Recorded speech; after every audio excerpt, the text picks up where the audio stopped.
சமுதாய சேவா சங்கம் ஸ்கை இணையவழி வகுப்புகள், இணையவழி கூட்டுதவங்கள் சிறப்பாக நிகழ வாழ்த்துவோம். வாழ்க வளமுடன்.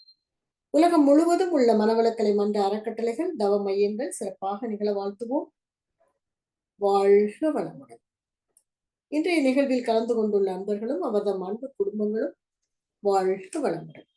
இரண்டொழுக்க பண்பாடு. நான் எனது வாழ்நாளில் யாருடைய உடலுக்கும் மனதிற்கும் துன்பம் தரமாட்டேன். துன்பப்படுவோருக்கு என்னால் முடிந்த உதவிகளை செய்வேன். நான் எனது வாழ்நாளில் யாருடைய உடலுக்கும் மனதிற்கும் துன்பம் தரமாட்டேன். துன்பப்படுவோருக்கு என்னால் முடிந்த உதவிகளை செய்வேன். நான் எனது வாழ்நாளில் யாருடைய உடலுக்கும் மனதிற்கும் துன்பம் தரமாட்டேன். துன்பப்படுவோருக்கு என்னால் முடிந்த உதவிகளை செய்வேன். வாழ்க வையகம், வாழ்க வையகம், வாழ்க வளமுடன். உலக நல வேட்பு. உலகில் உள்ள பொறுப்புடைய தலைவரெல்லாம் உயிரெறிவை உள்ளுணர்வாய் பெறுதல் வேண்டும். உலகனைத்து நாடுகளின் எல்லை காக்க ஓர் உலக கூட்டாட்சி வலுவாய் வேண்டும். உலகில் போர் பகை அச்சமின்றி மக்கள் உழைத்துண்டு வளம் காத்து வாழ வேண்டும். உலகெங்கும் மனித குலம் அமைதி என்னும் ஒரு வற்றாத நன்னிதி பெற்று உய்ய வேண்டும். வாழ்க வையகம், வாழ்க வையகம், வாழ்க வளமுடன். மழை வாழ்த்து. ஏரி குளம் கிணறு ஆறு எல்லாம் நிரம்பி வழிய மாறி அளவாய் பொழிக மக்கள் வளமாய் வாழ்க. ஏரி குளம் கிணறு ஆறு எல்லாம் நிரம்பி வழிய மாறி அளவாய் பொழிக மக்கள் வளமாய் வாழ்க. ஏரி குளம் கிணறு ஆறு எல்லாம் நிரம்பி வழிய மாறி அளவாய் பொழிக மக்கள் வளமாய் வாழ்க. வாழ்க வையகம், வாழ்க வையகம், வாழ்க வளமுடன். நம் மனதில் அமைதி நிலவட்டும். நம்மை சுற்றிலும் அமைதி நிலவட்டும். உலகம் முழுவதும் அமைதி நிலவட்டும். அமைதி, அமைதி, அமைதி. கைகளை அதிக ஓசையின்றி தேய்த்து கண்களில் வைத்து பின் முகத்தை தடவி இரு கைகளையும் தலைக்கு மேல் தூக்கி ஒரு ஆழமான மூச்சு இழுத்து விட வேண்டும். பிறகு கைகளை இறக்கிக் கொண்டு கண்களை திறந்து கொள்ளலாம். வாழ்க வளமுடன். அன்பர்களின் கனிவான கவனத்திற்கு ஒரு நினைவூட்டல். வாழ்க வளமுடன். அருட்தந்தை வேதாத்திரி மகரிஷி அவர்கள் தனி மனிதன் அமைதி பெறுவதற்காக உடல் நலத்திற்கு உடற்பயிற்சி, உயிர் வளம் பெற காயகல்ப பயிற்சி, மனம் அமைதி பெற அகத்தவம் மற்றும் அகத்தாய்வு பயிற்சிகளை அளித்துள்ளார்கள். இத்தகைய சிறப்பான மனவளக்கலை என்னும் வாழ்க்கை கல்வியை உலக சமுதாய சேவா சங்கம் ஸ்கை யோகா இணைய வழியே 12 நாட்கள் அடிப்படை பயிற்சியாகவும் அதனைத் தொடர்ந்து 4 மாதங்கள் சான்றிதழ் கல்வியாகவும் நம் இல்லம் தேடி வந்து அளித்து வருகிறது. இந்த சிறப்பான செய்தியினை நமது உறவுகளிடம் நட்புகளிடம் பகிர்ந்து அனைவரும் உடல் நலத்துடன் ஆரோக்கியமாக அமைதியாக வாழ நம்மாலான சிறு உதவினை செய்வோம். மகரிஷியின் கனவாம் உலக அமைதிக்கு நம்மால் என்ற சிறு தொண்டினை செய்து குருவின் கனவினை நனவாக்குவோம். மேலும் விவரங்களுக்கு kundaliniyoga.edu.in இணையதளத்திற்கு சென்று பார்க்க வேண்டிய அன்போடு கேட்டுக்கொள்கிறோம். வாழ்க வளமுடன். தவத்தினை தொடர்ந்து ஐயம் தெளிதல், அதாவது கேள்வி பதில் செக்ஷன் நிகழ்வை நிகழ்த்த வரும் பேராசிரியர் அருள்நிதி உமா சங்கரி அம்மா அவர்களை அன்போடு அழைத்து அமர்கின்றோம். வாழ்க வளமுடன் அம்மா. மிக்க நன்றிகள் அம்மா. வாழ்க வளமுடன். வாழ்க வளமுடன். வாழ்க வையகம், வாழ்க வையகம், வாழ்க வளமுடன். குரு வாழ்க, குருவே துணை. ஆசான் அருட்தந்தை வேதாத்திரி மகரிஷி அவர்கள் நம்மோடு சூக்குமமாக நிறைந்திருந்து இன்றைய கேள்வி பதில் அமர்வினை சிறப்பித்து தருவாராக. இன்று நமக்கு துரிய தவத்தினை சிறப்பாக வழி நடத்திய பேராசிரியர் அருள்நிதி கோமதி சுப்பிரமணியம் அம்மா அவர்கள் வாழ்க வளமுடன். அம்மா அவர்களின் உடல் நலம் மனவளம் வாழ்க வளமுடன். அவர் தம் அன்பு குடும்பம் வாழ்க வளமுடன். அவர் தம் பொருளாதார மேம்பாடு வாழ்க வளமுடன். பேராசிரியர் அருள்நிதி கோமதி சுப்பிரமணியம் அம்மா அவர்களின் ஆன்மீக அருள் தொண்டு மென்மேலும் தழைத்தோங்க வாழ்க வளமுடன் என்று வாழ்த்தி மகிழ்கிறோம். மிக்க நன்றிகள் அம்மா. வாழ்க வளமுடன். நன்றி அம்மா. வாழ்க வளமுடன். வாழ்க வளமுடன்.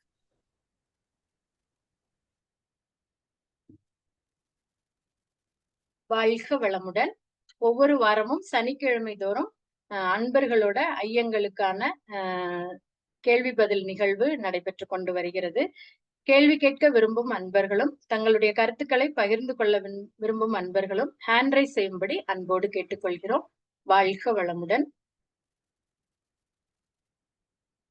புதுசா அடிப்படை பயிற்சி கத்துக்கிட்டவங்களும் இருப்பீங்க. சோ உங்களுக்கு உடற்பயிற்சி செய்யறதுல, காயகல்பம் பண்றதுல ஏதாவது சந்தேகங்கள் இருந்தா நீங்க ஹேண்ட் ரைஸ் பண்ணலாம். தவம் பண்றதுல ஏதாவது டவுட் இருந்தா நீங்க கேட்கலாம். வாழ்க வளமுடன்.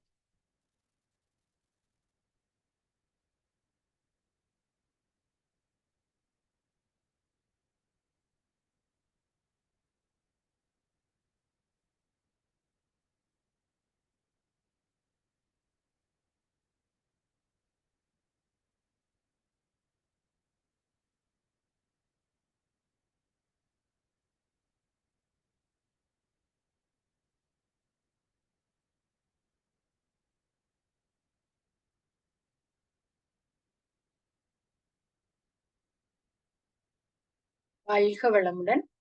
யாரும் ஹேண்ட் ரைஸ் பண்ணாதனால நம்ம ஒரு கொஞ்ச நேரம் ஒரு சிந்தனை பார்த்து தன்வந்த் வாழ்க வளமுடன்.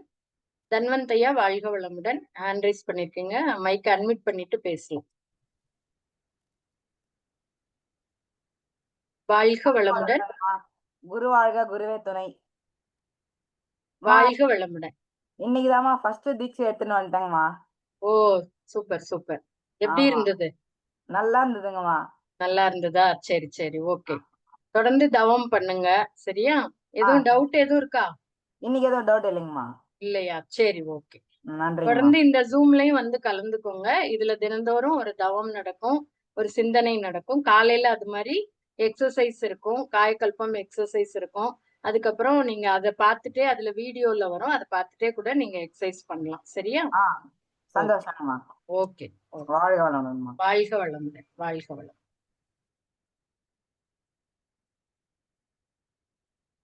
வேறு யாருக்கும் எதுவும் கேள்விகள் இருந்தா ஹேண்ட் ரைஸ் பண்ணலாம். வாழ்க வளமுடன்.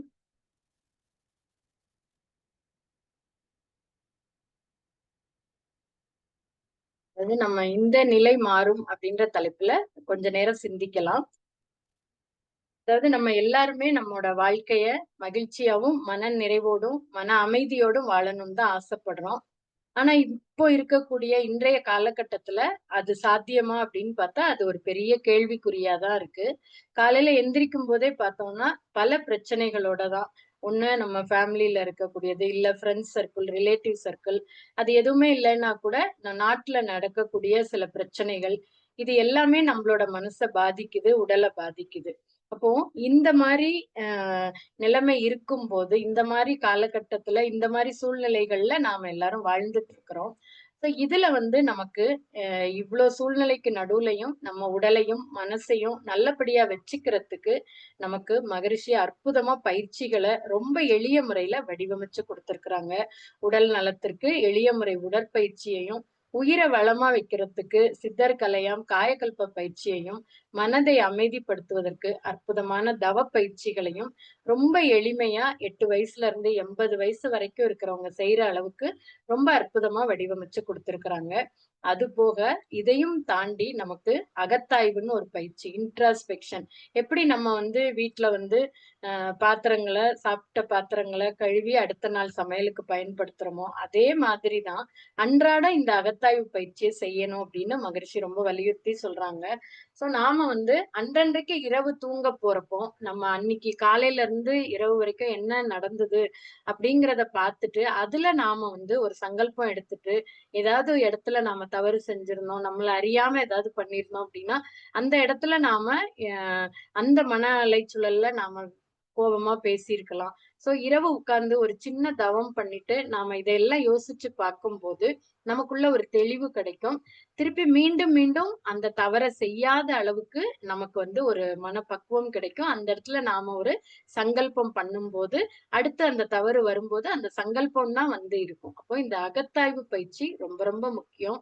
இது வரைக்கும் அடிப்படை பயிற்சி முடிச்சவங்க கண்டிப்பா அந்த அகத்தாய்வு பயிற்சியிலையும் ஜாயின் பண்ணி அதுல வந்து இன்னும் மேல்நிலை தவங்கள் இருக்கு, அதையும் நீங்க கத்துக்கணும்னு அன்போடு கேட்டுக்கிறோம். ஸோ அந்த அளவுக்கு மகரிஷி நமக்கு கொடுத்த இந்த இன்ட்ராஸ்பெக்ஷன் இதை நாம செய்ய செய்ய செய்ய செய்ய இன்னும் நம்முடைய மன அலைச்சுழல் வேகம் நல்ல அந்த 2வது அகத்தாய்வுல எல்லாம் வரக்கூடிய அந்த துரியாதீத தவம் செய்யும் போது நம்மளோட மன அலைச்சுழல் குறையும் போது நமக்கு அந்த சிந்திக்கக்கூடிய திறனும் எப்போதும் ஒரு அவேர்னஸோட கான்ஸ்டன்ட் அவேர்னஸ் அந்த அதுவும் இல்லாம விளைவறிந்த விழிப்பு நிலையோட இருக்கக்கூடிய ஒரு தன்மை நமக்கு கிடைக்கும். அப்போ நமக்கு வந்து எந்த விஷயம் வந்தாலும் சரி அதை ஈஸியா ஹேண்டில் பண்ணக்கூடிய ஒரு பக்குவம் நமக்கு கிடைக்க ஆரம்பிக்கும். அதாவது ஒரு ராஜா வந்து ஒரு நாட்டுல வந்து அவர் நினைக்கிறாரு இந்த மாதிரி நம்ம மகிழ்ச்சியோடும் யாராவது ஒருத்தர் வந்து ஒரு கஷ்டப்படும் போது இல்ல அவங்களுக்கு ஏதாவது ஒரு துன்பம் வரும்போது வாழ்க்கையோட ஒரு விளிம்புக்கே போறப்போ வாழ்க்கையில ஒரு கஷ்டம் வந்து எனக்கு இந்த வாழ்க்கையே வேண்டாம் அப்படிங்கிற ஒரு வாழவே வேண்டாம் அப்படிங்கிற எண்ணம் எல்லாம் வரும்போது அவனை காப்பாற்றுறதுக்கு ஒரு மந்திர சொல் இருந்தா நல்லா இருக்கும். அந்த மந்திர சொல் என்னவா இருக்கலாம் அப்படின்னு சொல்லி அவர் யோசிச்சுட்டே இருக்கிறாரு. ஏன்னா அந்த துன்பத்தோட விளிம்புல இருக்கும்போது அந்த ஒரு யாராவது சொல்லக்கூடிய ஒரு வார்த்தை அவனை வந்து மீண்டும் அந்த வாழ்க்கைக்கு கொண்டு வரத்துக்கான ஒரு சொல்லு ஏதாவது இருக்குமா அப்படின்னு யோசிச்சுட்டே இருக்கிறாரு. அவருக்கு எதுவுமே 2-3 விஷயம் எல்லாம் வருது. பட் அது அவருக்கு திருப்தியா இல்ல. உடனே அவர் என்ன பண்றாரு, அந்த நாட்டு மக்கள்கிட்ட சொல்றாரு இந்த மாதிரி அதாவது ஒரு மனிதனுக்கு துன்பத்தோட விளிம்புல இருக்கிற ஒரு மனுஷனுக்கு இனிமே வாழவே பிடிக்கல அப்படிங்கிற எண்ணத்துல இருக்கிற ஒரு மனுஷனுக்கு ஏதாவது ஒரு மந்திர சொல் இருந்ததுன்னா அது அவனை கண்டிப்பா காப்பாற்றும். அந்த மந்திர சொல் என்ன, அது வந்து என்னன்னு யாராவது கண்டுபிடிச்சு சொல்லுங்க. அது வந்து அவங்களுக்கு ஒரு புதிய வாழ்க்கைக்கு அடுத்து அவங்க போறதுக்கு அவங்களுக்கு உபயோகமா இருக்கும். அது என்னன்னு சொல்லி நீங்க யார் கண்டுபிடிச்சு தரீங்களோ அவங்களுக்கு வந்து இந்த நாட்டோட ஒரு பகுதியை நான் எழுதி வைக்கிறேன் அப்படின்னு ஒரு போட்டி மாதிரி அதை அனௌன்ஸ் பண்றாரு. சோ எல்லாரும் வந்து ஒவ்வொருத்தரும் ஒவ்வொருன்னா சொல்லிட்டே இருக்கிறாங்க. மன்னருக்கு திருப்தியே வரமாட்டேங்குது. அதுக்கப்புறம் பார்த்தா கொஞ்ச நாள் கழிச்சு ஒருத்தர் வராரு. வந்துட்டு அவர் சொல்றாரு, இந்த மாதிரி நீங்க கேட்ட அந்த மந்திர சொல்லு நான் கொண்டு வந்திருக்கேன். ஆனா அத வந்து இந்த ஒரு மோதிரத்தை வந்து ராஜாக்கு கொடுக்குறாரு. கொடுத்துட்டு இந்த மோதிரத்தை நீங்க போட்டுக்கோங்க. சோ இந்த மோதிரத்துக்குள்ளதான் அந்த மந்திர சொல் இருக்கு. இத வந்து நீங்க இப்போ திறந்து பார்க்க வேண்டாம்.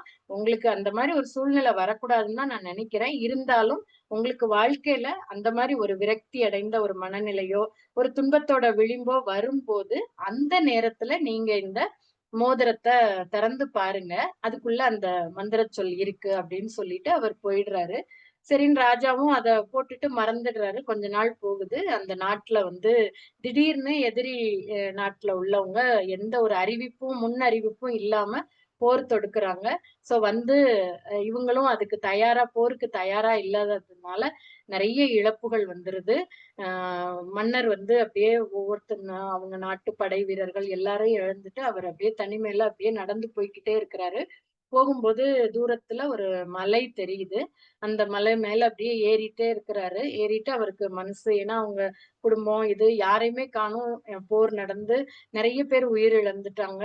சோ அவரு போயிட்டு அந்த மலை உச்சியில இருந்துட்டு இனிமே நாம இருந்து எதுக்கு இந்த வாழ்க்கை வேண்டாம் அப்படிங்கிற ஒரு முடிவுக்கு வராரு. வந்துட்டு இதுல இருந்து நாம குதிச்சிடலாம் அப்படின்ற எண்ணத்துக்கு வரும்போது அவருக்கு திடீர்னு தோணுது, நம்ம வந்து இந்த மாதிரி துன்பத்தோட விளிம்புல இருக்கும்போது ஒரு மந்திர சொல் கேட்டோம்ல, அன்னைக்கு ஒருத்தர் கொண்டு வந்து கொடுத்தாரு அப்படின்னு சொல்லிட்டு அவர் கைய பாக்குறாரு. கையில அந்த மோதிரம் இருக்கு. அத உடனே எடுத்து கழட்டி அதை திறந்து பாக்குறாரு. அந்த மோதிரம் மேல வந்து அப்படியே ஓபன் பண்ற மாதிரி வச்சிருந்திருக்காங்க. அதை அப்படி ஓபன் பண்ணி பாக்குறாரு. உள்ள ஒரு சின்ன துண்டு காகிதம் இருக்கு. அதை பிரிச்சு பாக்குறாரு. அதுல வந்து இந்த நிலை மாறும் அப்படின்னு சொல்லி அந்த வார்த்தை வந்து இருக்கு. அதை படிச்ச உடனே அதை திரும்ப திரும்ப திரும்ப அவர் ஒரு 4-5 தடவை படிச்சு படிச்சு பாக்குறாரு. பார்க்கும்போது அவருக்கு அப்படியே மேல பாக்குறாரு. மேல அப்படியே சூரியன் தெரியுது. அவருக்கு வந்து ஒரு மனசுல ஒரு ஊக்கம் கிடைக்குது. அவ்வளோ ஒரு கவலையான மனநிலையில ஒரு துன்பத்தோட விளிம்பு வாழ்க்கையோட விளிம்புக்கே போன நிலைமையில இந்த வார்த்தை வந்து அவருக்கு ஒரு புத்துணர்ச்சியை கொடுக்குது. அப்போ இந்த நிலை கண்டிப்பா மாறுமா? சோ இது ஒரு மந்திர சொல்லுன்னு கேட்டோம். அவரும் கொடுத்திருக்கிறாரு. சோ இந்த வார்த்தை கேட்கும் போதே எனக்குள்ள ஒரு உத்வேகம் வருது. சோ கண்டிப்பா இந்த நிலை மாறும் அப்படின்னு சொல்லிட்டு அவர் மனசு மாறி அப்படியே கீழே இறங்கி மெதுவா வராரு. வந்து அப்படியே நடந்து போயிட்டே இருக்கிற ஒரு கிராமம். சோ அவருக்கான தெரிஞ்ச மக்கள் எல்லாம் எல்லாம் அங்க இருக்கிறாங்க. சோ அங்க இருக்கிறவங்க எல்லாம் சேர்த்து ஒரு படையை திரட்டி அவங்க எல்லாம் போய் அவங்களுக்கு அந்த சுரங்க பாதையெல்லாம் மன்னருக்கு தெரியும்ல. சோ அந்த கிராமத்துல இருந்து அந்த நாட்டுக்குள்ள சுரங்க பாதையா போய் எப்படி அந்த நாட்டுல இருந்து வந்து இவங்களை அழிச்சாங்களோ அதே மாதிரி இவங்களும் அறிவிப்பு இல்லாம போய் அங்க இருக்கிற எதிரி நாட்டு மக்களை எல்லாம் அழிச்சிட்டு ராஜா போய் இருக்கிறாரு. அங்க பார்த்தோம்னா திருப்பி இவரோட மனைவி மக்கள் எல்லாரையும் பாக்குறாரு. சோ அவருக்கு அவ்வளவு ஒரு சந்தோஷமா ஆயிருது. அப்புறம் வந்து அவரு ராஜா வந்து இந்த மாதிரி சொல்றாரு, பரவாயில்ல, நான் வந்து இன்னைக்கு இந்த நிலைமையில வந்திருக்கேன் அப்படின்னா அதுக்கு காரணம் வந்து அன்னைக்கு நான் எனக்கு கொடுத்த அந்த வார்த்தை தான். அவரை வந்து யாரு, அவர் எங்க இருக்கிறாருன்னு சொல்லி அவரை கண்டுபிடிச்சு கொண்டு வாங்க. ஏன்னா நான் அன்னைக்கு வந்து ஒரு நிபந்தனை கொடுத்திருந்தேன்.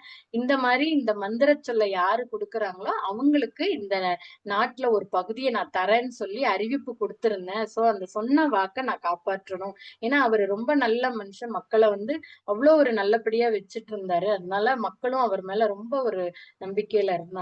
அப்போ நான் சொன்ன சொல்ல நான் காப்பாத்தணும். அவர் யாருன்னு எனக்கு சரியா ஞாபகம் இல்லன்னு சொல்லிட்டு சபையில இருக்கிறவங்க கிட்ட சொல்றாரு. அவரை எப்படியாவது கண்டுபிடிச்சு கூட்டிட்டு வாங்க அப்படின்னு சொல்றாரு. சொல்லிட்டு அரண்மனையில நல்ல விழா கோலம் போட்டு நிறைய எல்லாரும் அவ்வளவு சந்தோஷமா ஆடல் பாடலோட இருக்கிறாங்க. சோ அவங்க கண்டுபிடிச்சு அந்த ஆளை கூட்டிட்டு வந்துடுறாங்க. கூட்டிட்டு வந்த உடனே அவர்கிட்ட சொல்றாரு, அன்னைக்கு நீங்க கொடுத்த மந்திர சொல்னாலதான் இன்னைக்கு நான் உயிரோட இந்த இடத்துல இருக்கிறேன். சோ ரொம்ப நீங்க கொடுத்த அந்த இந்த நிலை மாறும் அப்படிங்கிற சொல் வந்து எனக்குள்ள ஒரு உத்வேகத்தை ஏற்படுத்துச்சு. நான் அன்னைக்கு உங்ககிட்ட வாக்கு கொடுத்த மாதிரியே நான் வந்து இந்த நாட்டுல ஒரு பகுதியை உங்களுக்கு கொடுக்குறேன், அதை நீங்க வாங்கிக்கணும் அப்படின்னு சொல்றாரு. உடனே அவர் சொல்றாரு, இல்ல இல்ல அதெல்லாம் எனக்கு வேண்டாம். நீங்க தான் இந்த நாட்டை திறம்பட ஆண்டுட்டு இருக்கிறீங்க. அந்த திறமையெல்லாம் எனக்கு கிடையாது, எனக்கு அந்த ஆசையும் இல்ல. சோ அதனால நீங்களே வச்சுக்கோங்க. ஆனா ஒரே ஒரு கண்டிஷன் நான் சொல்றேன். இப்போ நீங்க நல்ல ஒரு சந்தோஷமான மனநிலையில இருக்கிறீங்க. அதாவது மகிழ்ச்சியோட விளிம்புலயே இருக்கிறீங்க நீங்க. இப்போ வந்து நீங்க அதே அந்த மோதிரத்தை திறந்து ஒரு நிமிஷம் பாருங்க. அதுதான் அப்படின்றாரு. உடனே மன்னரும் அதை திரும்பி இது பண்ணி நீங்க அதை சத்தமா படிங்க அப்படின்னு சொல்றாரு. அவரும் அந்த துண்டு காகிதத்தை எடுத்து சத்தமா படிக்கிறாரு. இன்னும் திரும்ப படிங்க, திரும்ப படிங்கன்னு ஒரு 10 தடவை அவரை படிக்க சொல்றாரு. சோ அவர் படிக்கும் போதே மன்னருக்குள்ள அந்த எண்ணம் வருது. சோ இந்த மகிழ்ச்சியான இந்த நிலையும் கூட ஒரு நாள் மாறதான் செய்யும். அப்போ அவர் சொல்றாரு இந்த மாதிரி, ஏன்னா அவர் வந்து ஒரு ஞானி. அதனாலதான் அவர் இவ்வளவு ஒரு அற்புதமான ஒரு வார்த்தையை கொடுத்திருக்கிறாரு. சோ அவர் சொல்றாரு, சோ வாழ்க்கையில எவ்வளவு துன்பம் வந்தாலும் சரி, எவ்வளவு மகிழ்ச்சி இது வந்தாலும் சரி, அந்த துன்பத்தை கண்டு நாம துவண்டு போகக்கூடாது. இவ்வளவு ஒரு சந்தோஷமான நிலை வரும்போதும் நாம அதுலயும் ரொம்ப திளைச்சும் இருக்கக்கூடாது. எப்போதும் நாம எல்லாவற்றையும் சமமாக பார்க்கக்கூடிய மனநிலையில இருக்கணும். அப்போ நம்முடைய வாழ்க்கை சிறப்பாக இருக்கும் அப்படின்னு மன்னருக்கு சொல்லிட்டு அவர் பாட்டுக்கு அந்த இடத்தை விட்டு கடந்து போயிடுறாரு. சோ இது ஒரு கதையா இருந்தா கூட நமக்கும் வாழ்க்கையில இந்த மாதிரி சூழ்நிலைகள் 2 சூழ்நிலையையும் நாம சந்திச்சுக்கிட்டே தான் வரோம். சோ அந்த மாதிரி ஒரு மனநிலை வரும்போது அந்த ராஜாக்கு வந்த மாதிரி நமக்கும் வாழ்க்கையில சில நேரங்கள்ல என்னடா இந்த வாழ்க்கை, நம்மளும் எவ்வளவோ தவம் பண்றோம், பயிற்சி பண்றோம், வாழ்த்து சொல்றோம், எதிரிகளை கூட வாழ்த்துறோம், இதெல்லாம் செஞ்சும் கூட நம்ம வாழ்க்கையில ஏன் இவ்வளவு கஷ்டப்படுறோம் அப்படிங்கிற எண்ணம் நமக்குள்ளாக அப்பப்போ வந்துட்டே தான் இருக்கும். சோ அந்த நேரங்கள்ல நாமளும் இந்த மந்திர சொல் மகரிஷி நமக்கு அற்புதமான ஒரு வாழ்த்துன்ற மந்திர சொல்ல கொடுத்திருக்கிறாங்க. சோ வாழ்க வளமுடன். அந்த நேரத்துல நாம அந்த சூழ்நிலை பாசிட்டிவாக மாறுவதற்கு அத பாசிட்டிவான எண்ணத்தை போட்டு நாம வாழ்க வளமுடன்ற மந்திர சொல்ல நாம சொல்ல சொல்ல சொல்ல நமக்கும் வாழ்க்கையில அந்த நிலை நிச்சயமாக மாறும். அப்போ நமக்கு அந்த பாவப்பதிவு இருக்கு அப்படின்னா அதுக்கு அடையாளம் என்ன அப்படிங்கிறதையும் கொடுத்திருக்கிறாங்க. நமக்கு வந்து எதனால இந்த கஷ்டங்கள் வருது? ஏன்னா நம்ம வந்து நல்லதே செஞ்சு நல்ல எண்ணம், சொல், செயல் எல்லாம் தூய்மையா வச்சுக்கிட்டா கூட இந்த சஞ்சித கர்மம் முன்னோர்கள் செய்த வினைப்பதிவு வித்திலே உண்டுன்னு சொல்லியிருக்காங்க. அப்போ அந்த முன்னோர்கள் செஞ்ச வினையினால நமக்கு வந்து அதனால சில நல்லதையும் அனுபவிக்க வேண்டியது இருக்கு, சில துன்பங்களையும் அனுபவிக்க வேண்டியது இருக்கு. அப்போ அந்த பதிவுகள் இருக்கு அப்படிங்கிறதுக்கு அடையாளம் என்ன அப்படின்னா, உடலிலே நோய், உள்ளத்திலே களங்கம், மனதிலே குழப்பம், வாழ்க்கையில சிக்கல் இதெல்லாம் இருந்துச்சு அப்படின்னா நமக்குள்ள அந்த பாவப்பதிவு இருக்கு, நம்முடைய கருமையத்துல இருக்கு அப்படிங்கிறத நாம தெரிஞ்சுக்கலாம். அப்ப இத போக்குறதுக்கும் மகரிஷி நமக்கு அற்புதமா வழிகளை கொடுத்திருக்கிறாங்க. முதல்ல நமக்கு அந்த அடிப்படை பயிற்சியில 12 நாள் வகுப்புல நமக்கு 3 தவங்களை கொடுத்து அதுல ஆகினை தவம் செய்ய ஆகாமிய கர்ம வினையில இருந்து நாம விடுபடலாம். அடுத்து துரிய தவம் செய்ய பிராரப்த கர்மால இருந்து நாம விடுபடலாம். அடுத்து பார்த்தோம்னா இந்த அடுத்து உள்ள சர்டிபிகேட் கோர்ஸ்ல நாம கற்றுக்கக்கூடிய தவம் துரியாதீத தவம். அப்போ அந்த துரியாதீத தவம் செய்ய நமக்கு 3 வித கர்மால இருந்தும் நாம விடுபடலாம். ஆகாமிய கர்மம், பிராரப்த கர்மம், அடுத்து சஞ்சித கர்மம், முன்னோர்கள் செஞ்ச வினைப்பதிவை கூட நாம போக்கிக்கிற அளவுக்கு மகரிஷி நமக்கு அற்புதமா தவங்களை வடிவமைச்சு கொடுத்திருக்கிறாங்க. அப்போ இத தவம் செய்யும் போது என்ன நடக்குது, என்ன மேஜிக்கா உடனே தவம் பண்ணினா கர்ம வினை போகும் எப்படி அப்படிங்கிற கேள்வி புதிய அன்பர்களுக்கு வரலாம். அப்போ நாம அந்த தொடர்ந்து நாம தவம் செய்ய என்ன ஆகுது, நம்முடைய மன அலைச்சுழல் வேகம் குறைய ஆரம்பிக்குது. அப்போ அந்த மன அலைச்சுழல் வேகம் குறையும் போதுதான் நமக்கு சிந்திக்கக்கூடிய திறன் மேலோங்குகிறது. அப்போ நம்ம அந்த மென்டல் ஃப்ரீக்வன்சி நல்லா குறைய நமக்கு எதையுமே ஈஸியா எப்படி அவர் அந்த ஞானி போறப்போ சொல்லிட்டு போனாரோ, இன்பத்தையும் துன்பத்தையும் சமமாக பாவிக்கக்கூடிய ஒரு நிலை. அதுவும் இல்லாம முக்கியமா என்ன அப்படின்னா அந்த தவம் செய்ய அந்த ஏற்பு திறன், ஏற்றுக்கொள்ளக்கூடிய ஒரு மனப்பக்குவம். ஏன்னா அதுக்காக நமக்கு தவம் செய்யும் போது நம்ம கர்ம வினை காரணமாக நமக்கும் சில துன்பங்கள் எல்லாமே வாழ்க்கையில நல்லதும் நடக்கும், இந்த மாதிரி துன்பங்களும் நடக்கும். அப்ப அந்த மாதிரி வரும்போது அதை ஏற்றுக்கொள்ளக்கூடிய ஒரு பக்குவம் நமக்கு கிடைக்குது. அதே மாதிரி நாம தவம் செய்து வாழ்த்த நம்மளோட கருமையத்துல நல்ல பதிவுகளை உள்ள போட அல்லது தானாக போகும். சொல்லுவாங்கல்ல, மலை போல் வந்த வினைகள் எல்லாம் பனி போல் நீங்குன்ற மாதிரி பெருசா வரக்கூடிய துன்பம் சின்னதா போகும். அதுதான் நாம இந்த தவம் செய்யறதுலயும் வாழ்த்து சொல்றதுலயும் இருக்கக்கூடிய சிறப்பு அதுதான். அப்போ தொடர்ந்து நாம இந்த பயிற்சிகளை செய்ய நமக்குள்ள நிறைய மாற்றங்கள், உடல் அளவுலயும் சரி மனதளவுலயும் நிறைய மாற்றங்கள் எதிரிகளையும் வாழ்த்தி, நமக்கு எதிரிகள்ன்ற இடத்துல யாருமே இருக்க மாட்டாங்க கொஞ்ச நாள்ல. அந்த அளவுக்கு அவங்க நம்மளோட இணக்கம் ஆயிருவாங்க, இல்ல நம்மளை விட்டு விலகி போயிருவாங்க. சோ எல்லாரையும் சமமாக பாவிக்கக்கூடிய ஒரு தன்மை நமக்குள்ள உண்டாக ஆரம்பிக்கும். அதெல்லாம் எப்ப வரும் அப்படின்னா அந்த நம்ம துரியாதீத தவம் செய்யதான் அந்த சுத்த வெளியில போய் இருக்கும் போதுதான் அன்பும் கருணையும் மேலோங்கும் அப்படின்னு சொல்லியிருக்கிறாங்க.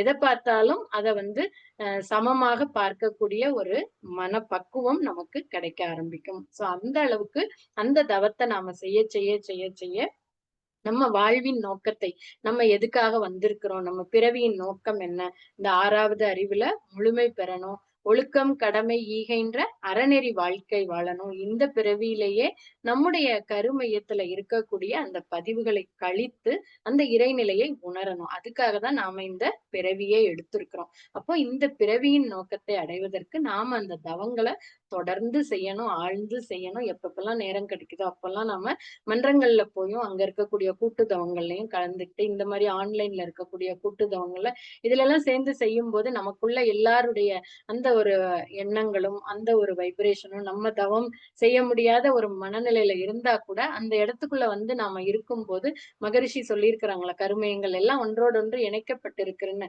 அப்ப நம்ம லோவா இருக்கும்போது இந்த மாதிரி கூட்டுத்தவங்கள்ல கலந்துக்கும் போது நமக்குள்ள அந்த ஒரு ஆற்றல், அந்த ஒரு எனர்ஜி கிடைக்க ஆரம்பிக்கும். அப்ப இந்த பாவ பதிவுகளோட அடையாளம் சொல்லி அதனால நம்ம அந்த பதிவுகளை போக்குறதுக்கும் மகரிஷி நமக்கு வழிகளை கொடுத்திருக்கிறாங்க. நம்ம இந்த தவங்கள் அடிப்படை பயிற்சியில தவங்கள் செஞ்சோம், நாம 2 கர்ம வினைகளை போக்கிக்கிறோம். அடுத்து அதையும் மீறி பார்த்தோம்னா இருக்கக்கூடிய அந்த கர்மாவை போக்கிக்கிறதுக்காக பிராயச்சித்தம் செய்யலாம். அடுத்து உணர்ந்து திருந்துறதல், பழிச்செயல் பதிவு முறையும் வேணும், 3 விஷயங்கள் கொடுத்திருக்காங்க. பிராயச்சித்தம் அப்படிங்கிறது நம்ம எல்லாருக்குமே தெரியும். ஒரு தவறு செஞ்சோம்னா நம்ம அதை உணர்ந்து அவங்க கிட்ட போய் மன்னிப்பு கேட்கறது, இல்ல அதற்கு இழப்பீடா அவங்களுக்கு ஏதாவது செய்யணும் அப்படின்னா அதுக்கு திரும்ப செய்யறது, அதுதான் பிராயச்சித்தம். பிராயச்சித்தத்துல மகரிஷி சொல்ற ஒரு விஷயம் என்னன்னா, நம்ம இப்போ மத்தியானம் நிறைய சாப்பிட்டுட்டோம் அப்படின்னா கூட இரவு உணவை நாம தவிர்த்திடணும். அது கூட நம்முடைய உடலுக்கு நாம செய்யக்கூடிய ஒரு பிராயச்சித்தம் அப்படின்னு சொல்லி இருக்கிறாங்க. அதே மாதிரி 2வதா இந்த பாவ பதிவை போக்குறதுக்கான வழியில வந்து உணர்ந்து திருந்துதல் அல்லது மேல் பதிவுன்னு சொல்லியிருக்கிறாங்க. அப்போ நாம அந்த உணர்ந்து திருந்துதல் அப்படிங்கும்போது நாம அதுக்கு அற்புதமா ஒரு உதாரணம் கூட எளிமையான உதாரணம் கொடுத்திருப்பாங்க. ஒரு கேசட்ல வந்து நம்ம ஒரு பழைய பாடல் ஒண்ணு இருக்கு. அதுல புதுசா ஒரு பாட்டை நம்ம ரெக்கார்ட் பண்ணும்போது அந்த பழைய பாடல் அழிஞ்சிரும். புதுசா நம்ம திரும்ப கேட்கும்போது அந்த புதுசா ரெக்கார்ட் பண்ண பாட்டு தான் கேட்கும். அதே மாதிரி நாம மேல நல்ல பதிவை போட போட போட போட கருமையத்துல இருந்து வெளிப்பாடு நல்லதா தான் வெளிப்படும். அப்போ அதே மாதிரி நாம இந்த தவங்கள் செஞ்சு செஞ்சு 6 தீய குணங்கள் பேராசை, சினம், கடும் பற்று, முறையற்ற பால் கவர்ச்சி, உயர்வு தாழ்வு மனப்பான்மை, வஞ்சம், இந்த உணர்ச்சி வயப்பட்ட நிலையில உள்ள குணங்களை எல்லாம் மாற்றி உணர்வு நிலையில நாம மன்னிக்கிற ஒரு மனப்பக்குவத்தையும் எதையும் சமநோக்காக பார்க்கக்கூடிய தன்மையையும் பொறுமையையும் நாம பெற்றுக்கொள்வதற்கு இந்த தவ பயிற்சிகள் நமக்கு உறுதுணையாக இருக்கும். அடுத்து பார்த்தா 3வதா மகரிஷி நமக்கு கொடுத்திருக்கிறது பழிச்செயல் பதிவு முறிவு. அப்போ நாம வந்து எப்போதுமே அந்த கரெக்டா தவம் செஞ்சு உடற்பயிற்சி காயக்கல்பம் இதெல்லாம் செஞ்சு மனம் வந்து அந்த இறைநிலையோடு ஒன்றி இருக்கும் போது நமக்கு புதுசா எந்த பதிவுகளும் தோணாது. ஏன்னா இங்க பயிற்சிக்கு வரத்துக்கு முன்னாடி என்னன்னா நம்ம மனசால ஏதாவது நினைச்சா அதெல்லாம் ஒண்ணும் இல்ல, அது என்ன அவங்களுக்கு தெரியவா போகுது, அந்த மாதிரி ஒரு மனநிலை தான் இருந்தது. ஆனா இந்த மனவளக்கலைக்கு வந்ததுக்கு அப்புறம் தான் தெரிஞ்சது எண்ணத்தால ஏதாவது நினைச்சா கூட அது கூட கருமையத்துல போய் பதிஞ்சு கால நேரம் வரும்போது விளைவை கொடுக்கும் அப்படின்ட்டு. அப்போ நம்முடைய எண்ணம் இப்பெல்லாம் ஒரு எண்ணம் வரும்போதே எதுக்கு தேவையில்லாம இதை நினைச்சு இது போய் பதிஞ்சு இது ஒரு விளைவை கொடுக்கணுமா, வேண்டாம். அதுவும் இல்லாம நமக்கு இல்ல அப்படின்னா அடுத்து நம்ம சந்ததிக்கு அது போகும் அப்படின்னு வேற நம்ம படிச்சதுனால நம்ம வந்து இந்த இது வேண்டாம். அப்போ நம்ம எண்ணத்தையே வந்து பாசிட்டிவா மாத்திக்குவோம் அப்படின்னு சொல்லி அந்த யார் மேல நமக்கு கோபம் வருதோ இல்ல யார் மேல வருத்தம் வருதோ உடனே நாம என்ன செஞ்சிடறோம், வாழ்க வளமுடன் வாழ்த்தி அந்த இடத்துலயே அதை பண்ணக்கூடிய அளவுக்கு ஒரு மனப்பக்குவத்தை மகரிஷியோட பயிற்சிகள் நமக்கு கொடுத்திருக்கு. அப்போ நாம அந்த நிலையில இருக்கும்போது அந்த பழிச்செயல் பதிவு முறிவு அப்படிங்கிற பாவப்பதிவை போக்குறதுல 3வது வழிமுறையா மகரிஷி கொடுத்திருக்கிறதுல நாம வந்து மனம் அந்த இறைநிலையோட இருக்கிற போது புதிதாக நமக்கு எந்த பதிவுகளும் தோன்றாது. ஏன்னா இருக்கிறதான் நம்ம கழிச்சுட்டே இருக்கோம், மேல நல்ல பதிவு போட்டுட்டே இருக்கிறோம். அப்போ அந்த இதுல நம்மோட கர்ம வினைகள் எல்லாம் படிப்படியா குறைய ஆரம்பிச்சு நம்ம வாழ்வின் நோக்கமான அந்த இறைநிலையை உணர்றதுக்கான பாதையில நாம தொடர்ந்து பயணிச்சுட்டு இருப்போம். அப்போ அந்த அளவுக்கு தொடர்ந்து இதுக்கெல்லாம் நம்ம செய்ய வேண்டியது வேற எதுவுமே கிடையாது. நம்ம பயிற்சிகளை தினந்தோறும் செய்யணும். அதுக்கும் நாம மகரிஷி நமக்கு சங்கல்பம், அருட்காப்பு இதெல்லாம் கொடுத்திருக்காங்க.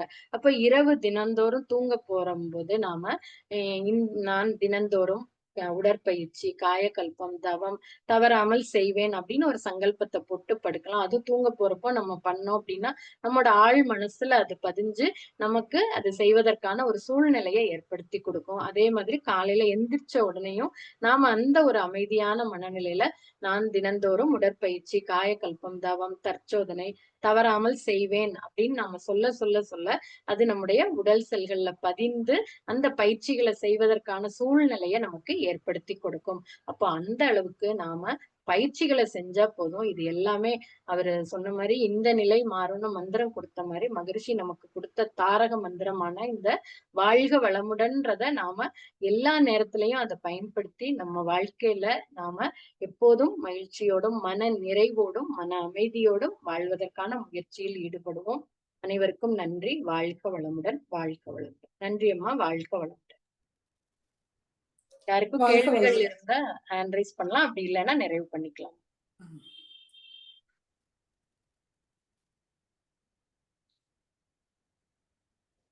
வாழ்க வளமுடன். அம்மாவோட சிந்தனை குறித்து கேள்விகள் இருந்தாலும் நீங்க கேட்கலாம்.